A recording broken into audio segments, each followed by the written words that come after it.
All right, thank you everyone for coming back inside. Now we're going to have a panel on Iran. The title outside of for this, I think honestly the theme of today is human dignity for apostates. And that's what we spoke about in Yemen, is the right for minorities to exist and to be treated as citizens in their home country. And we're going to be talking about Iran soon. And throughout, as the Human Rights Council is discussing religious hatred, this is some of the most horrendous religious hatred that we see, not only in words, but actually in how they treat people in actions. And the people who are staying with me today know this, they've experienced it themselves. So I'm going to hand over to Mansour, who's the founder of Article 18 and the president. And then I also have Ami Dabrina, who is a former prisoner of conscience in Iran, and her parents and her brother have faced prison sentences by the Islamic Republic of Iran for their willingness to stand with other believers, other Christians in Iran, for their freedom to worship. They come from an Assyrian background, Assyrian background, and so they have churches, but they're not allowed to welcome everyone to their church. The Islamic Republic is telling them to be intolerant and not allow everyone who wants to worship to enter the church. But her father was willing, and her family were willing to welcome. They said, if our church is not open for everyone who wants to believe, who wants to worship, then we are willing to give up the building because we want people to have freedom to believe. So I'm really thankful that you guys are here and the work you do in keeping the spotlight on a country that people sometimes think, okay, then why are we working on this country? But I remember a word that Amwalda said with Jubilee campaign, is that if we hadn't acted, things could be much worse. So even if we don't see things as we want it to be, we don't know how much worse it would be if you weren't reporting and if we weren't here, everyone in this room, if we weren't doing the things that we are doing. So I'm really honored to have you here and look forward to hearing about the situation in Iran, and also how can we be more involved in a country that feels very close, but there are openings to push for freedom of religion and belief. So I'll hand over to you, Mansour. Thank you very much, Hulda, and appreciate the opportunity to share a brief report on the right violations against Christians in Iran.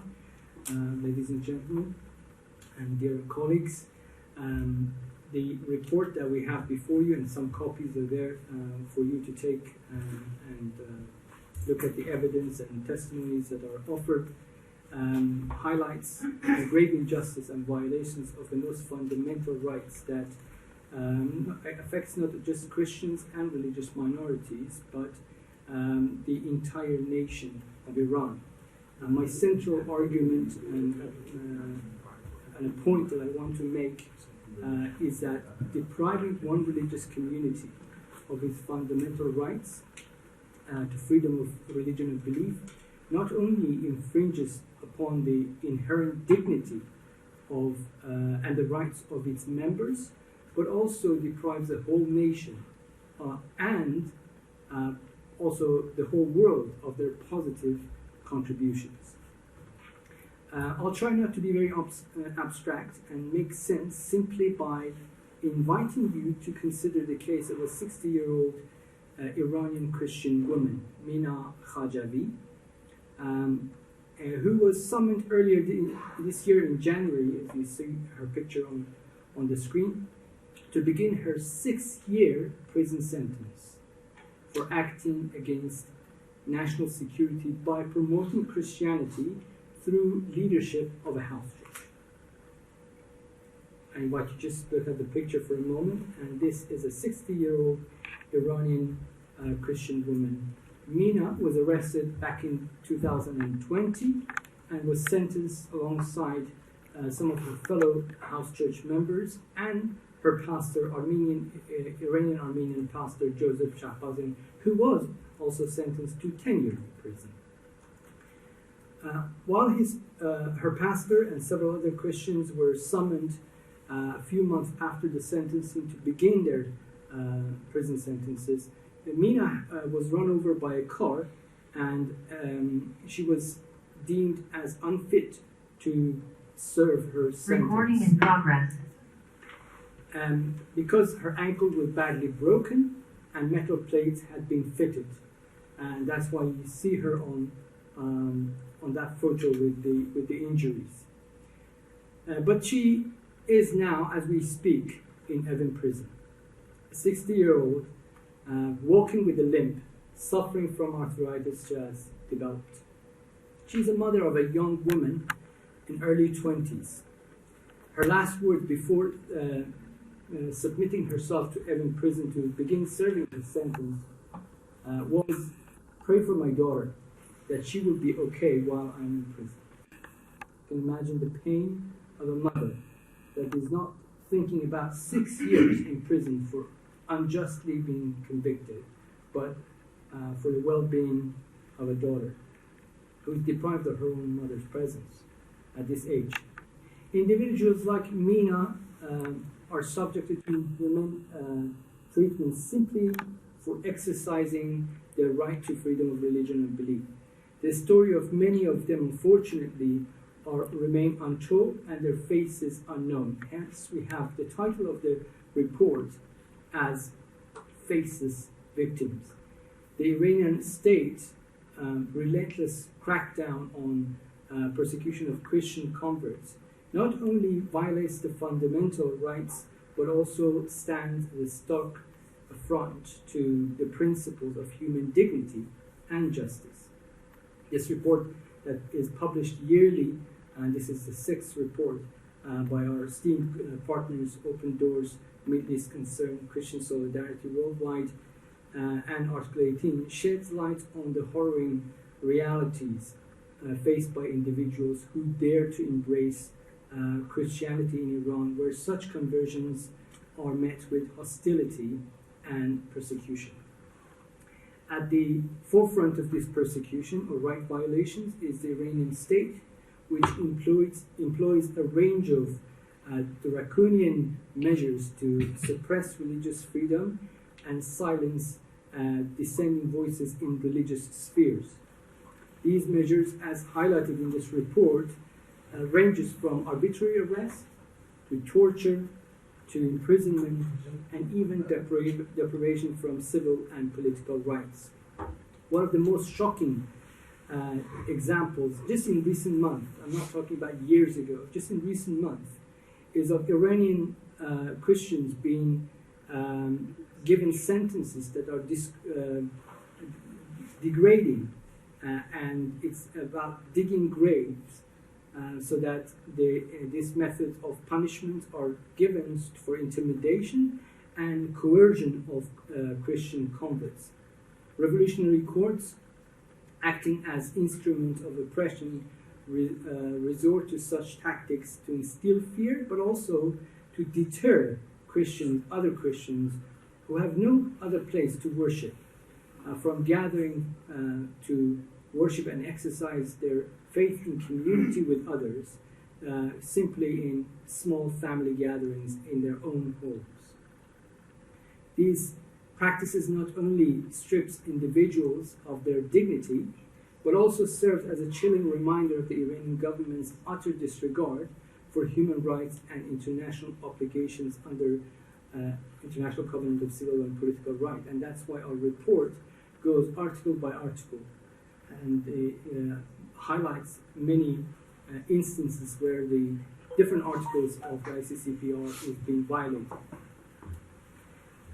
Iranian government, moreover, systematically targets Christians who gather in their homes for worship, denying them the right to practice their faith in peace, contrary to Article 19 and 21 of the International Covenant of Civil and Political Rights. Agents from Ministry of Intelligence and also Revolutionary Guard raid their private gatherings and subject those who are attending these gatherings and worshippers to arbitrary arrest, torture, and imprisonment. We have highlighted laws that violate their international covenants. Iran is a signatory of. And I think it's important that as civil society, but also as international community, we continue to condemn those laws, policies, and practices used by the Iranian state and hold them accountable for human rights violations. We simply cannot remain silent in the face of such violations and fundamental freedoms and human dignity being violated. Every individual, regardless of their religious affiliation, is entitled to respect and dignity, and the freedom to practice their faith without fear, persecution, and reprisal. In closing, I would like to all of us to express our solidarity with people like Mina, Khajavi, other one Yasser, Akbari, who was a single father who lost his only child while he was serving a 10-year prison sentence. And those who courageously, like them, insist on safeguarding their right to freedom of religion and belief. We must amplify their voice, demand accountability from the persecuting state, and work tirelessly to ensure that every individual enjoys the basic freedom of rights enshrined in the international law. I began with saying that my central point is depriving one community of faith groups, religious minority, is depriving the whole nation and also the entire world community of their positive contributions. Religious diversity enriches the fabric of the society. It fosters understanding, empathy, and cooperation among individuals of different faiths.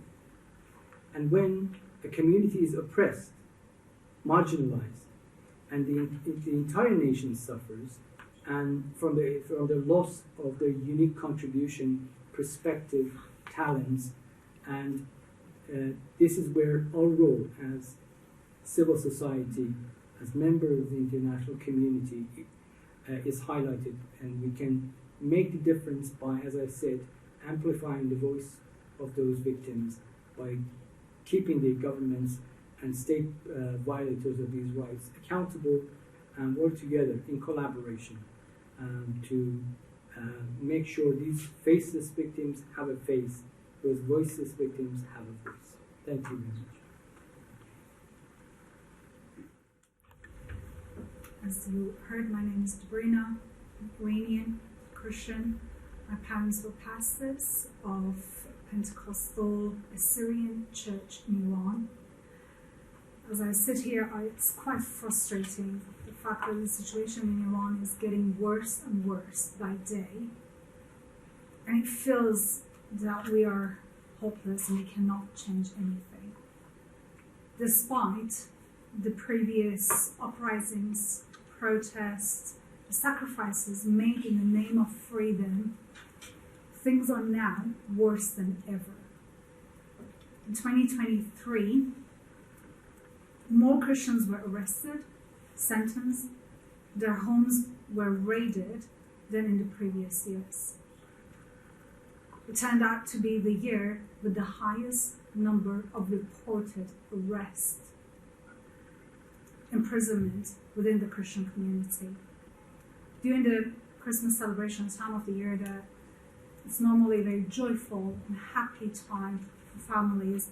For most Christian Iranian, that time of the year is filled with anxiety, fear, and worrying. During the Christmas season, my friends' homes were raided on regular basis, on weekly basis, at midnight.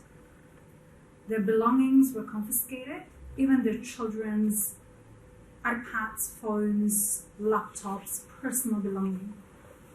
Just imagine this, at 3 o'clock in the morning, you are awakened, aggressively searched, treated violently, interrogated and questioned. As adults, we may find ways to cope with such trauma. But how can you put your child to bed, kiss them a good night's sleep, wish them a good night's sleep, knowing that tonight at 3 o'clock in the morning, the officers could break in and start with a search and interrogation? These actions go beyond political maneuver. They signify the Iranian government's oppressive and controlling tactics. And I know these tactics since my own childhood. When I was 23-year-old, I found myself confined in a male-only detention center without any female officer present. I faced expulsion from university, from my workplace. I underwent weekly interrogations. Every movement was surveillance. One day when I was leaving the university before they expelled me, my friends and I, we witnessed a young soldier vandalizing my car, breaking into my car, placing fabricated tracts, booklets against Islam into my car and arresting me for it. It was right in front of our eyes, and I couldn't do anything about it. What that showed me was that those who are in charge, they have power, and they can use the power however they want. And there's nothing that ensures my safeguards. There's nothing I could do against it to protect myself. And I've experienced that with my brother being arrested during a picnic with his wife. My parents being arrested during a Christmas gathering in their own homes for no apparent reasons. The Iranian government has a track record of lying, deceiving, unjustly arresting, sentencing Christians based on charges with absurd accusations. Unfortunately, many people like myself are increasingly compelled to leave the country, to seek refuge in neighborhood countries. We have another report on Iranian Christians in Turkey and other countries, and I invite you to have a look at this report. It is tragic how many believers, Christians, are forced, for their own safety, for the safety of their children and family, seek refuge in different countries, leave their home, leave their loved ones, leave their safety, their place to have a life. And the question is, why should practicing one's faith come at such a high price? Why should wanting to worship, to pray, to have a peaceful faith lead you to go to prison, to face heavy charges, or force you to leave your home? The issue is that this will not stop. The numbers of people leaving the country, Iran, of Christians, of religious oppressed minorities leaving the country will only increase. And I believe that we need to do something against it. I would encourage you to please have a look at these reports. There are tangible action steps written in the reports. Besides supporting praying, we can raise awareness. We can take actions. We can sign. We can stand with believers in Iran and keep the government accountable to this injustice. You said in the beginning, if you wouldn't do anything, things will get worse. I agree with you. I believe things could get much worse than what it is today. I want to thank you for the opportunity that we could speak today here, but for everything that you are doing. Because this helps our brothers and sisters in prison who are being persecuted. And I believe we will make a difference. Thank you.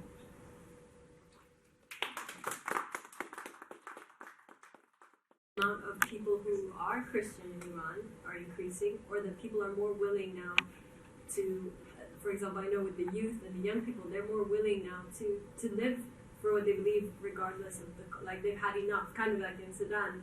It got worse, but what we don't see is like 30 years of oppression, like you were saying, surveillance. You can only have so much of it until you say enough is enough. and we forget those years, and then we say, oh, it's a really, really bad, which it is bad. But so I guess what I'm saying is there? Do you think that Iranians had enough, and what? How can we in that way? How can we support them? Is it what can we do from here, from outside? What can us in the room do to help them? And do you see? Well, first of all, do you see that it's getting? Are more people more open? Could that be a reason why it's getting worse? That they're realizing that their surveillance is not working, or what are your thoughts on that? I think it's both. Okay. Both that the repression is increasing. The Iranian state is trying very hard to maintain control. Just last week, Iran had the lowest turnout in the parliamentary elections, showing that despite all the propaganda and state media being at their disposal, they were not able to get, some believe, even less than 10% of the eligible voters to the ballots. So therefore, they are losing legitimacy, especially after year, nationwide arrests, uprising, and the heavy-handed crackdown, which kills innocent young generation, and therefore they resort to more violent measures to maintain control and power. But at the same time, one of the fears that is very openly expressed by the Iranian state, the growth of Christianity and house church movement is something they consider as a national security threat. Why? Because it's a theocracy that is built on people's alliance and commitment to the state's tailor-made version of Islam. And anybody who does not sign up or adhere to this very strict brand of Islam, they're outlaws. It could be Muslim, it could be another Shia. But religious minorities who form groups like in house churches are seen as a potential threat to national security. So I think it's both the fact that the church continues to grow despite all this crackdown, but at the same time the state becoming more paranoid about the control. And of course, the younger generations do seek alternative vision for their own future, and they're not easy to steer as the older generation, and the Islamic regime in Iran doesn't seem to have quite an understanding of this new generation, and there's a struggle in all different levels.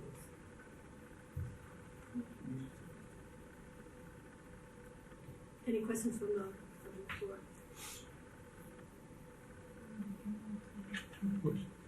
Thank you very much for your presentations. I'm just wondering, in your work, have you seen moments where there's a case that's really troublesome and then something really seems to work? Like a certain news article embarrasses the right person, or a certain conference brings enough attention, or what have you found that kind of works in the past, or is it kind of all bad news lately?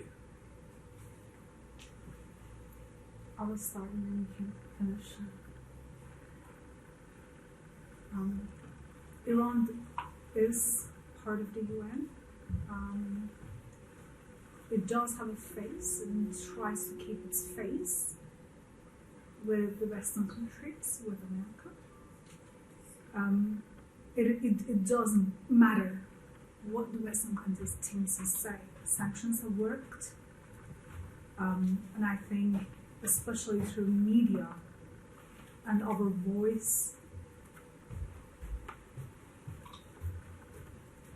we have been able to prohibit special actions or lower sentences, or by raising more awareness, by raising more loud voices from the Western countries, from the UN, it has held them back. And I believe that if we were silenced, if we wouldn't talk about it, today we would have seen the execution of Christians. If we wouldn't have done anything, years ago we would have seen them killing Christians based on apostasy, based between their religion, and the only thing that holds them back are our activities, are our voices. So I believe it would have definitely gotten worse, and yes, media, news helps influence them. Maybe I could trace my the work I do now back to 1994 when the superintendent of the church I was a member of campaigned for the release of a Christian convert who had been held in prison for 9 years, and then he was handed an execution order, Mehdi Dibaj. And the pastor who rallied behind it and raised awareness and became an international outcry for his freedom, Mehdi Dibaj was released within days, and Iran even denied having him in custody for his faith and activities. Of course, they paid an ultimate price, especially back then, which was very much more severe responses to these sort of activities. Both of them were killed within a few months. So this June will be 30th anniversary of Dibaj, who only lived 6 months after release from prison, and he was brutally assassinated in an extrajudicial kill. But then that it is a sweet and bitter moment where you enjoy somebody being released and reunited with the family, but just days after the advocate is being kidnapped and murdered. Then, since then, we've had many number of instances where individuals have been released from prison just because so many different organizations got their act together. They became a united voice asking Iran to comply with its obligation. There were death sentences that were revoked. Qasem Narakhani in 2010 received a death sentence for apostasy, and many others who were imprisoned were released as a result of advocacy. So it's not just also news, but also discreet advocacy and speaking in diplomatic circles that does bear fruit. Sometimes ecumenical relations and dialogue has helped. We've had instances where more moderate Muslims have tried to intervene and intercede and get Iranians to, at least in one instance, to relax their laws or their practice. So if I've been asked several times this question, if there was no hope, I wouldn't be doing this. Any advocate must have hope for change, and I think there's been plenty, despite the severe violence that is exercised against Christians and other religious minorities. But we have seen that when we do our work best in documenting, in highlighting these cases factually, and in a way that is reliable, authentic, then we can counter the narrative and probably brings about some change. As Holger very clearly mentioned, the situation could have been much worse if this actions had not been taken.